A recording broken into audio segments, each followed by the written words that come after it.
Why you still think about them? It's not love. It's the shadow you've moved on. You've deleted the photos, blocked the number, rewritten the story. But they're still there. Not in your inbox, in your mind.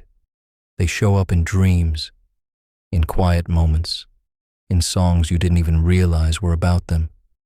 You tell yourself it's just nostalgia, just memory, just time doing its thing. But deep down, you know it's not that simple. Why are they still here? Why do they linger when they're no longer a part of your life? What if this isn't love? What if this isn't about them at all? What if your mind is trying to show you, you? You were taught to think of love as attachment, as desire, as chemistry. But Carl Jung had another idea. He said, what you resist not only persists, it grows. The person you can't stop thinking about might not be your soulmate. They might be your shadow.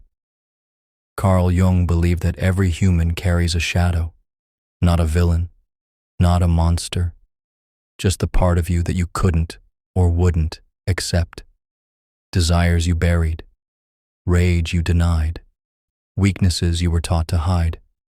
The shadow isn't evil, it's exiled. And here's where it gets complicated. What you reject in yourself doesn't disappear. It seeks form, and it often finds that form in someone else. So you meet a person, and something clicks. You feel drawn to them, maybe even haunted by them, not because they're special, but because they mirror something you've lost, a confidence you once had, a wound you never healed, a part of you you're not ready to meet, unless it wears someone else's face. Jung called this projection, the mind's way of casting its unprocessed material onto another. We don't fall in love with people. We fall in love with what they awaken in us. That's why you still think about them. Because they didn't just leave your life. They triggered a part of your psyche you've never made peace with. And the psyche doesn't let go of what remains unresolved. You think about them when you're driving, when your hands are busy but your mind wanders. You don't ask them to come, but they arrive anyway. Uninvited, familiar, quiet, and it's not even the good memories that come back. Sometimes it's the arguments, the silence, the things you wish you'd said. Sometimes it's not even them. It's how you felt when you were with them, alive, seen, or maybe completely invisible, broken, small. But that's the point, isn't it? They're not just a person. They're a doorway, a portal into something deeper that has nothing to do with them. The mind stores emotions the way the body stores scars, not always visible, but always real. And unresolved emotion doesn't sit quietly. It echoes. Every time you try to forget them, you're not just pushing away a person, you're pushing away a lesson, a confrontation, a self you're not ready to face. Because here's the truth. You can get over someone and still feel haunted. Not by them, by what they mirrored. Projection doesn't just show you what you want. It shows you what you lack, what you abandoned, what still hurts. Think back. Who were you when they entered your life? Were you hopeful, lost, hungry for something you didn't know how to name? Now ask, who did you become when they left? If you're honest, you'll realize you don't miss them. You miss you, the version of yourself you touched or glimpsed in their presence. And until you reclaim that version, they'll keep showing up, not because of romance, but because your soul is still knocking, still waiting, still whispering, "Come back to me."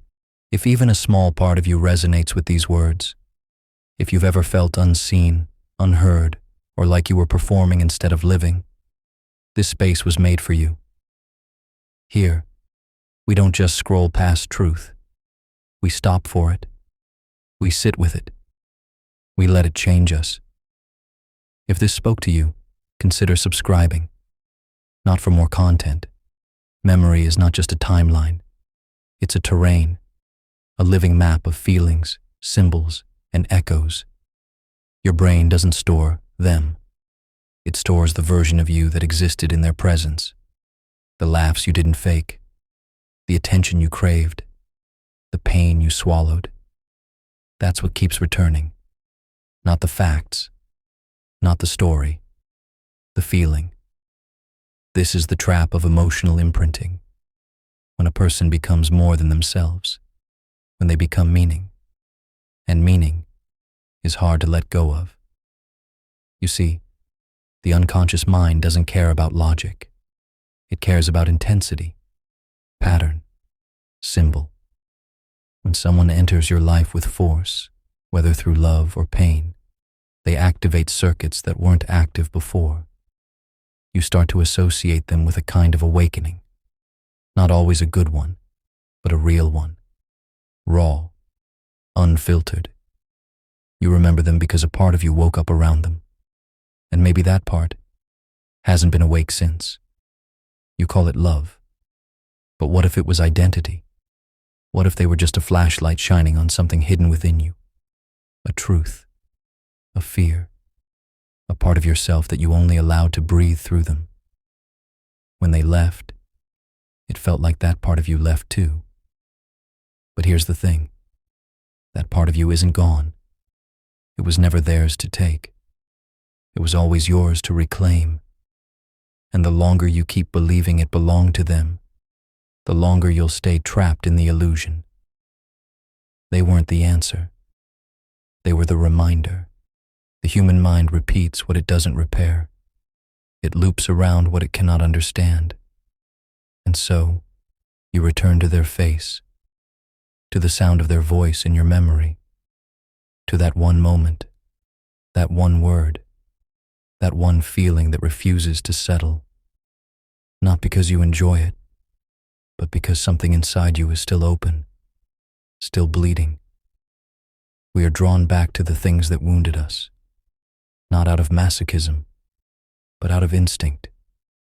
Your psyche is trying to resolve something, to finish a story it never got to end, to make peace with a part of you that's still locked in time. But the truth is, that peace doesn't come from reuniting with the person. It comes from reuniting with yourself. Because in almost every case, it's not them you're chasing.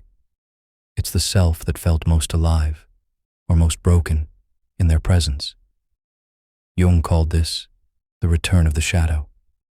What you avoid, what you push down, doesn't stay buried.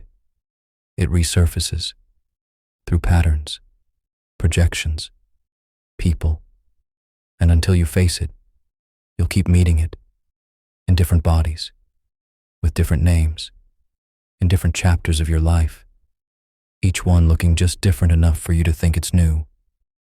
But the wound is the same. The lesson is the same. This is why healing isn't about forgetting. It's about seeing. You don't need to let go of them. You need to let go of what you've attached to them. The story, the meaning, the self-image they've come to represent. Because holding on to them is holding on to who you were. And you are no longer that person. You never had to lose them. You had to lose the illusion and find the truth. So here you are, still thinking, still wondering, still feeling like a part of you is unfinished. But maybe that's not a flaw.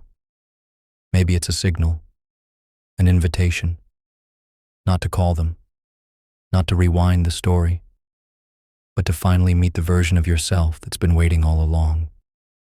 Because you don't miss them. You miss the mirror, the reflection, the way they showed you what was hiding beneath your own surface. That's the power of the shadow. It doesn't beg to be seen. It waits. And when it shows up, in the form of obsession, longing, even grief. It's not asking you to fix the past. It's asking you to step into wholeness. You are not broken because you think about them. You are healing. The mind doesn't obsess over things that don't matter. It revisits what is unresolved. So ask yourself, what part of you did they activate? What truth did they force you to feel? What version of you came alive when they were near? That's the peace you need, not them, you. And the moment you realize that is the moment they'll stop haunting you. Because it was never about love. It was never about them. It was the shadow. And now you see it. Not to fear it, not to fight it, but to become whole again.